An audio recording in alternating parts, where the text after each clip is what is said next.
আসসালামু আলাইকুম রহমতুল্লাহ। প্রিয় সুদী, কাছে ও দূরে, দেশ ও প্রবাসে যে যেখান থেকে দেখছেন, আপনাদের সকলকে আরাবিয়া টিভির আজকের ভিডিওতে স্বাগত। আজকে আমি বর্তমান বাংলাদেশের উদ্ভূত যে পরিস্থিতি, বিশেষত সেনাপ্রধানকে নিয়ে যেই ইস চলতেছে, কথাবার্তা চলতেছে, তারও কিঞ্চিত আলোচনা করার চেষ্টা করবেন ইনশাল্লাহ।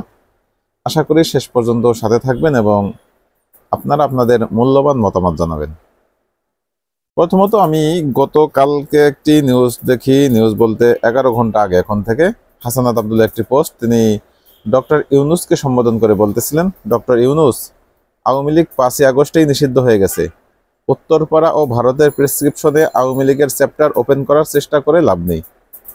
এটা মূলত এই কথাটা পরে আমি দেখলাম যে মূলত প্রধান উপদেষ্টা একটি সাক্ষাৎকার দিয়েছেন, যে এই সাক্ষাৎকারে তিনি আবারও বলেছেন যে এই সরকারের আওয়ামী লীগকে নিষিদ্ধ করার কোনো ইচ্ছা নাই, নিষিদ্ধ করবেন না।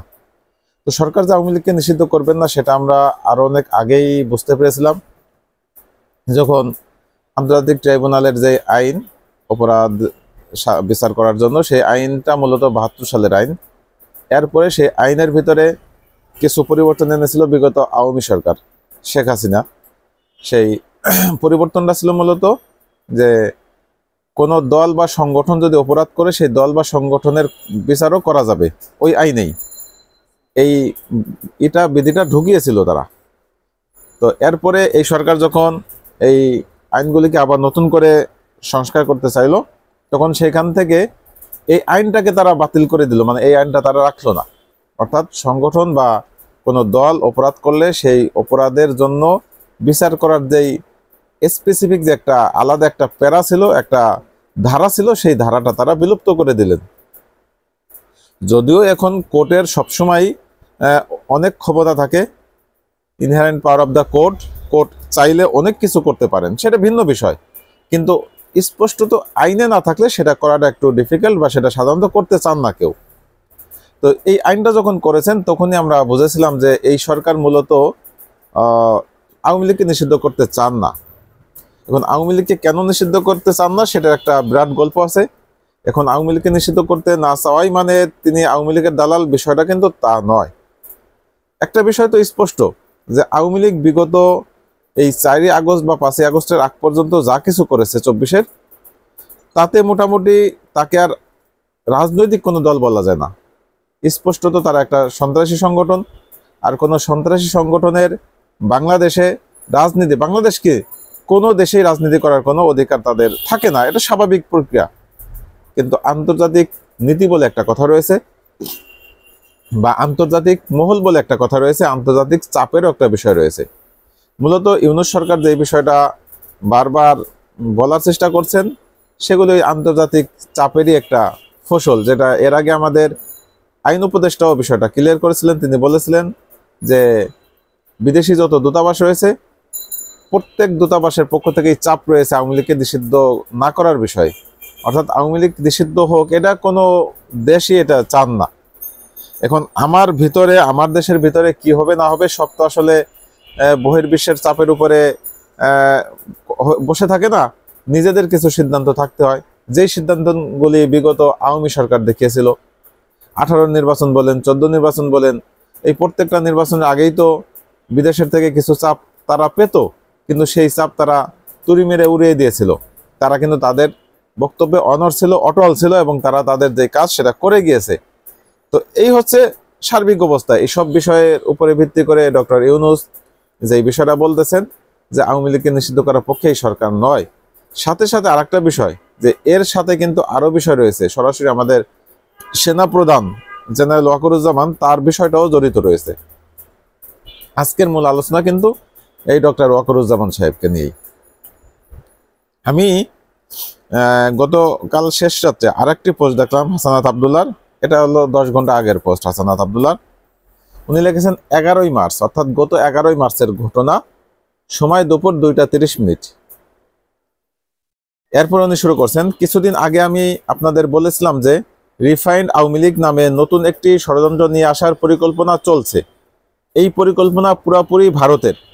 সাবের হোসেন চৌধুরী, শিরিন শারমিন, তাপসকে সামনে রেখে এই পরিকল্পনা সাজানো হচ্ছে। আমি সহ আরো 2 জনের কাছে ক্যান্টনমেন্ট থেকে এই পরিকল্পনা উপস্থাপন করা হয় 11ই মার্চ দুপুর 2টা 30-এ। আমাদেরকে প্রস্তাব দেওয়া হয় আসন সমঝোতার বিনিময়ে আমরা যেন এই প্রস্তাব মেনে নেই। এটাই হচ্ছে বিষয়। আসন সমঝোতার মাধ্যমে প্রস্তাব মানার একটা প্রস্তাব দিয়েছেন। আমাদেরকে বলা হয় ইতিমধ্যে একাধিক রাজনৈতিক দলকেও এই প্রস্তাব দেওয়া হয়েছে, তারা শর্ত সাপেক্ষে আওয়ামী লীগ পুনর্বাসনে রাজি হয়েছে। একটি বিরোধী দল থাকার চেয়ে একটি দুর্বল আওয়ামী লীগ সহ একাধিক বিরোধী দল থাকা কি ভালো নয়? ফলশ্রুতিতে আপনি দেখবেন গত 2 দিন মিডিয়াতে আওয়ামী লীগের পক্ষে একাধিক রাজনীতিবিদ বয়ান দেওয়ার শুরু করেছে, একটা ন্যারেটিভ দাঁড় করানোর চেষ্টা করতেছে আওয়ামী লীগের পক্ষে। আমাদেরকে আরো বলা হয় রিফাইন্ড আওয়ামী লীগ যাদের দিয়ে করা হবে তারা এপ্রিল-মে থেকে শেখ পরিবারের অপরাধ স্বীকার করবে। অর্থাৎ এই যে আগামী এপ্রিল মাস আসতেছে, মার্চ মাস তো শেষ পর্যায়ে, এপ্রিল থেকেই মূলত এই যারা মূলত আওয়ামী লীগকে পুনর্গঠন করবেন, সামনের থেকে নেতৃত্ব দিবেন এরকম লোকদেরকে, তারা এই আওয়ামী লীগের ভুল ত্রুটি, হাসিনা পরিবারের ভুল ত্রুটি, শেখ পরিবারের ভুল ত্রুটি এগুলি নিয়ে তারা কথা বলতে থাকবেন, সরি বলতে থাকবেন। তো আমাদেরকে আরো বলা হয় রিফাইন্ড আওয়ামী লীগ যাদের দিয়ে করা হবে তারা এপ্রিল-মে থেকে শেখ পরিবারের অপরাধ স্বীকার করবে, হাসিনাকে অস্বীকার করবে এবং তারা বঙ্গবন্ধুর আওয়ামী লীগ করবে এমন প্রতিশ্রুতি নিয়ে জনগণের সামনে হাজির হবে। আমাদের এই প্রস্তাব দেওয়া হলে আমরা তৎক্ষণাৎ এর বিরোধিতা করি এবং জানাই যে আওয়ামী লীগের পুনর্বাসন পরিকল্পনা বাদ দিয়ে আওয়ামী লীগের বিচার নিয়ে কাজ করুন, আগে তাদের বিচারে কাজ করুন। এর উত্তরে আমাদের বলা হয় আওয়ামী লীগকে ফিরতে কোনো ধরনের বাধা দিলে দেশে যে সংকট সৃষ্টি হবে তার দায়ভার আমাদের নিতে হবে এবং Awami League must come back. মানে তার বক্তব্য হচ্ছে আওয়ামী লীগ অবশ্যই আসবে। আলোচনার এক পর্যায়ে বলি যে যেই দল এখনো ক্ষমা চায় নাই, অপরাধ স্বীকার করে নাই, সেই দলকে আপনারা কিভাবে ক্ষমা করে দিবেন? অপর পক্ষ থেকে রেগে গিয়ে উত্তর আসে you people know nothing, we lack wisdom and experience, we are not this service for at least 40 years, তোমার বয়সের থেকে বেশি। তাছাড়া আওয়ামী লীগ ছাড়া ইনক্লুসিভ ইলেকশন হবে না।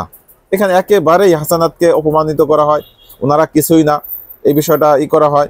এরপরে তার চাকরির বয়স দীর্ঘ 40 বছর, যেটা হাসানাত আবদুল্লাহর বয়স থেকেও বেশি। এই বিষয়গুলি নিয়ে দিয়ে মূলত একটা প্রভাব খাটানো বা একটা হুমকি দেওয়ার চেষ্টা করেন। উত্তরে বলি, হাসানাত আবদুল্লাহ বলতেছেন, উত্তরে বলি আওয়ামী লীগের সাথে কোনো ইনক্লুসিভিটি হতে পারে না। আওয়ামী লীগকে ফেরাতে হলে আমাদের লাশের উপর দিয়ে ফেরাতে হবে। আওয়ামী লীগ ফেরানোর চেষ্টা করা হলে যে সংকট তৈরি হবে তার দায়ভার আপনাদের নিতে হবে। এজন্যই আবদুল্লাহকে স্যালুট, যে উনি যা বলেন, আবদুল্লাহদের ভুল ত্রুটি থাকবে, মানুষ মাত্র তাদের ভুল ত্রুটি থাকবে, কিন্তু আমাদের স্মরণ রাখতে হবে এই আবদুল্লাহরাই কিন্তু আমাদের একটি বাক স্বাধীনতা ফেরত এনে দিয়েছেন এবং একটি নতুন বাংলাদেশের সম্ভাবনা তৈরি করেছেন। এখন সেই বাংলাদেশ যদি আমরা বিনির্মাণ করতে ব্যর্থ হই, সেটা আমাদের ব্যর্থতা, সেটা যৌথ ব্যর্থতা, সকলের ব্যর্থতা। পরে মিটিং অসমাপ্ত রেখেই আমাদের চলে আসতে হয়। এরপর ওনারা চলে আসেন, ওনারা মিটিং শেষ করেননি। জুলাই আন্দোলনের সময়ও আমাদের দিয়ে অনেক কিছু করানোর চেষ্টা করা হয়েছে, কখনো এজেন্সি, কখনো বা ক্যান্টনমেন্ট থেকে নানা ধরনের প্রেসক্রিপশন গ্রহণ করতে চাপ দেওয়া হয়েছে। আমরা ওসব চাপে নতি স্বীকার না করে আপনাদের তথা জনগণের উপরেই আস্থা রেখেছি, আপনাদের সাথে নিয়েই হাসিনার চূড়ান্ত পতন ঘটিয়েছি। আজকেও ক্যান্টনমেন্টের চাপকে অস্বীকার করে আমি আবারও আপনাদের উপরেই আস্থা ভরসা রাখতে চাই। এ পোস্ট দেওয়ার পর আমার কি হবে আমি জানি না, নানামুখী প্রেসারে আমাকে হয়তো পড়তে হবে, হয়তো বিপদেও পড়তে হতে পারে, কিন্তু আওয়ামী লীগ নিষিদ্ধের প্রশ্নে কোনো ধরনের আপোষ করার সুযোগ নাই। জুলাইয়ের দিনগুলোতে জনগণের স্রোতে ক্যান্টনমেন্টে আর এজেন্সির সকল প্রেসক্রিপশন আমরা উড়িয়ে দিয়েছিলাম। আজ আবারও যদি আপনাদের সমর্থন পাই, রাজপথে আপনাদের পাশে পাই, তবে আবারও এই আওয়ামী লীগ পুনর্বাসনের ভারতীয় ষড়যন্ত্র আমরা উড়িয়ে দিতে পারবো।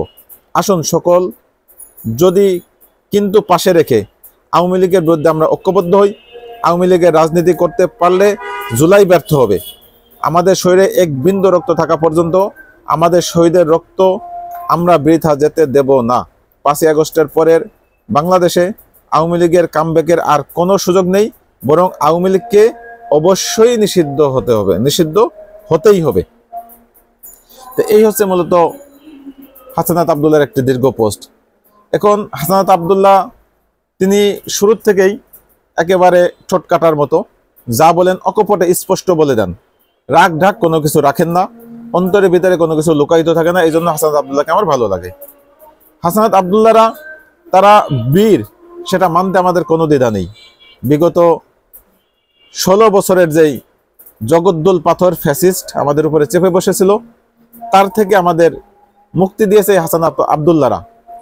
এবং এই 5ই আগস্ট যখন হাসিনা পতন হয়, তখনও কিন্তু আমরা অনেক কিছু ঘটনা দেখছি, যেই ঘটনাগুলি নিয়ে আমরা ইতিপূর্বে বেশ কিছু আলোচনা করেছি। আমি এর আগেও আমাদের সেনাপ্রধান জেনারেল ওয়াকারুজ্জামানকে নিয়ে সম্ভবত 3 বা 4টি এপিসোড করেছি। আমি 3-4 সপ্তাহ আগে করেছি 2টো, 3 মাস আগে করেছি একটা। তো এরকম বেশ কিছু এপিসোড আমি করেছি, যেখানে আমি স্পষ্ট বলেছি যে এই সেনা প্রধান তার যেই বিষয়ে কাজ না, তিনি সেই বিষয়ে কেন নাক গলাচ্ছেন। যেমন নির্বাচন নিয়ে কথা বলা তার বিন্দু মাত্র কাজ নয়।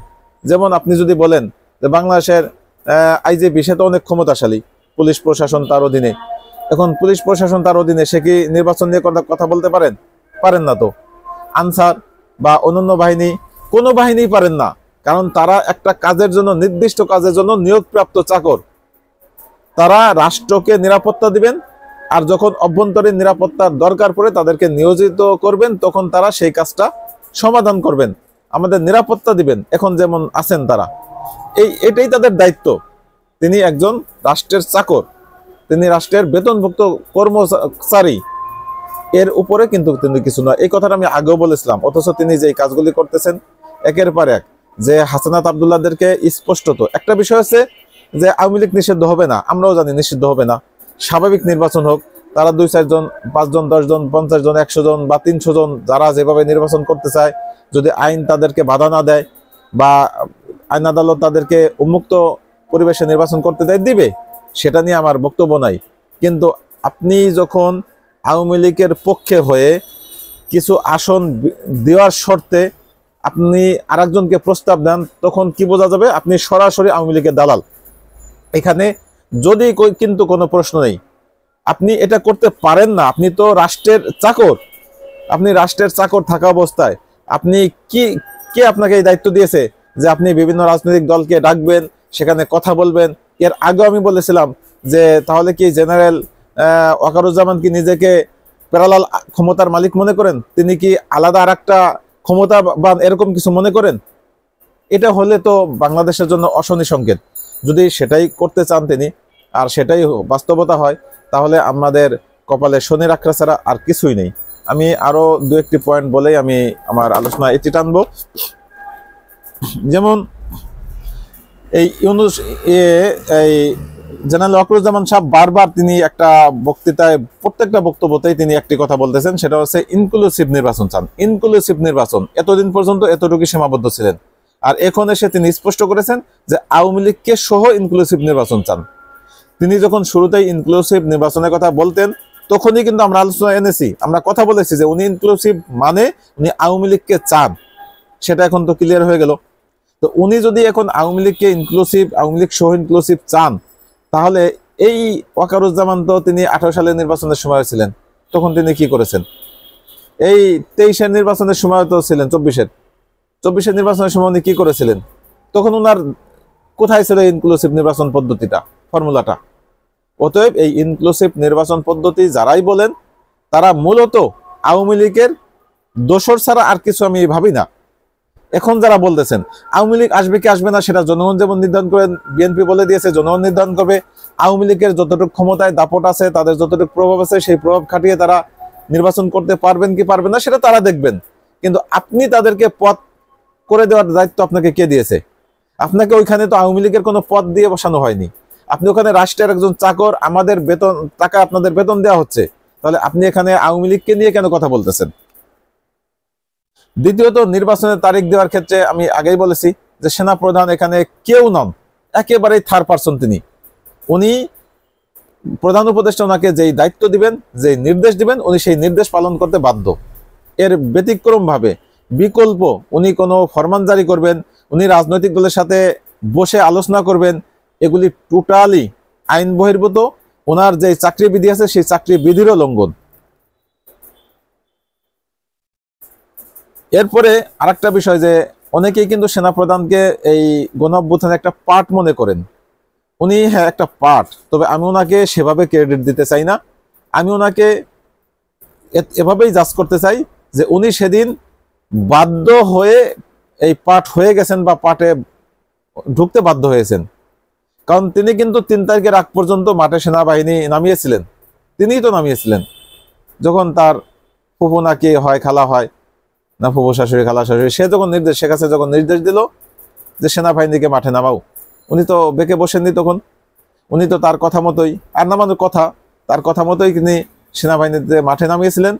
এবং সর্বশেষ 3 তারিখ পর্যন্ত উনি ওনার এই দায়িত্বের উপরে অটল ছিলেন, ওনার এই সিদ্ধান্তের উপরে অটল ছিলেন যে ছাত্ররা এরা দুষ্কৃতিকারী এবং ছাত্রদেরকে দমন করার জন্য পুলিশ, র্যাব, বিজিবির সাথে আর্মিও মাঠে থাকবে।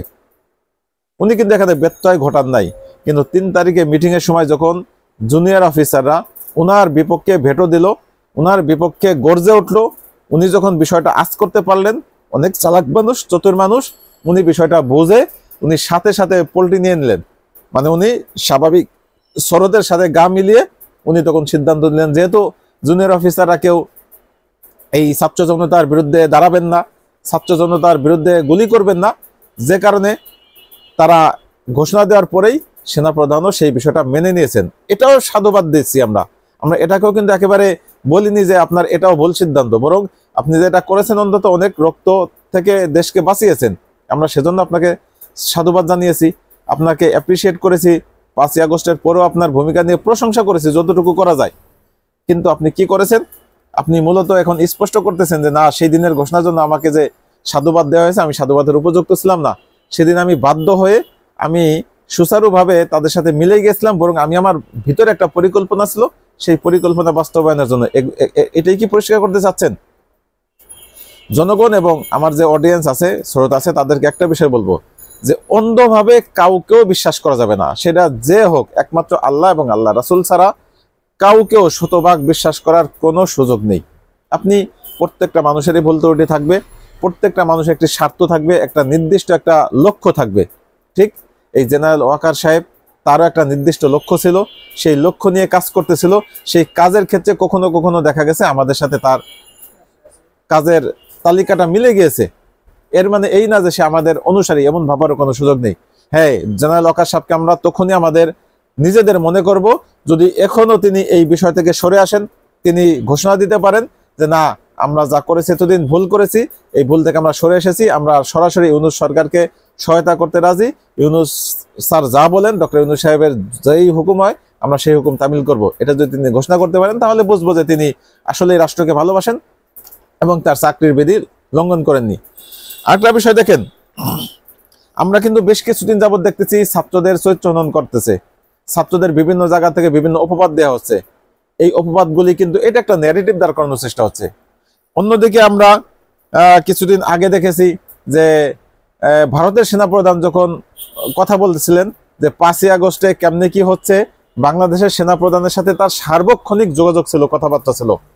এটা কিন্তু বাংলাদেশ সেনাপ্রধানের জন্য একটা অমর্যাদাকর কথা। যদি ঘটনা মিথ্যা হতো সেদিনই তার বিবৃতি দেওয়ার কথা, কিন্তু তিনি দেননি। তার মানে ওনার কথাটা সত্য। যেহেতু ভারতের সেনাপ্রধান বাংলাদেশের সেনাপ্রধানকে রেফারেন্স হিসেবে উল্লেখ করেছেন, এখন ভারতের সেনাপ্রধান যদি মিথ্যা বলে থাকেন, বাংলাদেশের সেনাপ্রধানের জন্য এটা মর্যাদা হানিকর একটা বক্তব্য। উনি কিন্তু তার বিন্দুমাত্র প্রতিক্রিয়া দেখাননি। তার মানে ডাল মে কুছ কালা হ্যায়, এই বিষয়টা আমাদের মাথায় রাখতে হবে। আর একটা বিষয় দেখেন যে সারা বাংলাদেশে হঠাৎ করে আইন শৃঙ্খলার অবনতি হলো। এই যে কয়েকদিন আগের থেকে 15 দিন ধরেন বা 20 দিন, হঠাৎ করে ছিনতাই, চাঁদাবাজি, এরপর ধর্ষণ, এগুলি বেড়ে গেল হঠাৎ করে। এবং ঠিক হঠাৎ করেই দেখবেন যে মিডিয়াগুলি এই ছাত্রদের বিরুদ্ধে কিছু কথা বলতেছে, এবং যারা টকশো করতো, যারা আলোচনা করতো, তাদের ভিতর থেকে ওই বিষয়গুলি আলোচনা আসতেছে। যেমন ফজলুর রহমান, বিএনপির একজন মানে সেরকম একজন নেতা, সবাই চিনতেছে এখন বর্তমান তাকে। তো উনি তো ব্যাপক আকারে এদের বিরুদ্ধে কথা বলতেছেন। এছাড়াও অনেকেই ছাত্র সমন্বয়কদের বা ছাত্র নেতাদের বিরুদ্ধে কথা বলতেছেন। তো এই যে একটা বিষয় দাঁড় করাচ্ছে, একটা ন্যারেটিভ দাঁড় করাচ্ছে, মূলত এগুলির মাধ্যমে ছাত্রদেরকে বিতর্কিত করে ছাত্র জনতার মাঝে যে সেতু বন্ধন ছিল, তাদের যে ক্ষমতা ছিল, ঐক্য ছিল, সেই ঐক্যটা বিনষ্ট করে মূলত প্রকারান্তরে আওয়ামী লীগকে পুনর্বাসন করা একটা সুদূর প্রসারী তাদের চিন্তা ভাবনা ছিল। এজন্য আমরা আবারও আপনাদের সামনে বিষয়টা সতর্ক করতে চাচ্ছি যে প্রত্যেকটা মানুষ তাকে আপনি যখন সমর্থন করবেন, সমর্থন দিবেন, অন্ধভাবে সমর্থন দিবেন না, ভিতরে আপনার প্রশ্ন রেখেই দিবেন যে এই লোকটাকে আমি সমর্থন এই কাজের জন্য দিচ্ছি, কিন্তু তার গতিবিধি আমি লক্ষ্য করবো, সে হোক সেনাপ্রধান, হোক সে সরকার প্রধান, হোক রাষ্ট্রপ্রধান। আরেকটা বিষয় দেখেন, এই যে আমাদের বাংলাদেশের 5ই আগস্টের পরে আওয়ামী লীগের সব পালিয়ে গেল, তখন যদি প্রেসিডেন্ট পালিয়ে যেত তাহলে সমস্যা ছিল কোন জায়গায়? উনি কেন পালালেন না? উনাকে কে রেখেছে? উনাকে কে শেল্টার দিয়েছে? এই প্রশ্নটাও কিন্তু এখন করার সময় এসেছে। তাছাড়া 5ই আগস্টের পরে 600-র উপরে আওয়ামী লীগের যেই গুন্ডা পান্ডা নেতা যারা মূলত সরাসরি হত্যার সাথে জড়িত ছিল, তাদেরকে কে কারা শেল্টার দিয়েছিল এবং কে তাদেরকে সেফ এক্সিট দিয়েছে, বাংলাদেশ থেকে একে একে সকলকে বের করে দিয়েছে? এই প্রশ্নগুলিও কিন্তু আমাদের রয়ে গেছে, এর জবাব আমরা পাইনি, এর জবাব আমরা চাই জনগণের কাছে। আমি এই প্রশ্নগুলি রেখে আজকের মতো আলোচনাটি ইতি টানলাম। আমার আলোচনায় কোনো অসঙ্গতি মনে হলে আপনারা কমেন্টে জানাবেন ইনশাল্লাহ, আর আলোচনায় ভালো লাগলে সেই বিষয়টাও জানাবেন, অন্য কোনো বিষয়ে ইনক্লুড করা থাকলে সেগুলোও জানাবেন। আপনাদের সকলের মঙ্গল কামনা করে আজকের মতো বিদায় নিচ্ছি। আল্লাহ হাফেজ। আসসালামু আলাইকুম ওয়া রাহমাতুল্লাহি ওয়া বারাকাতুহু।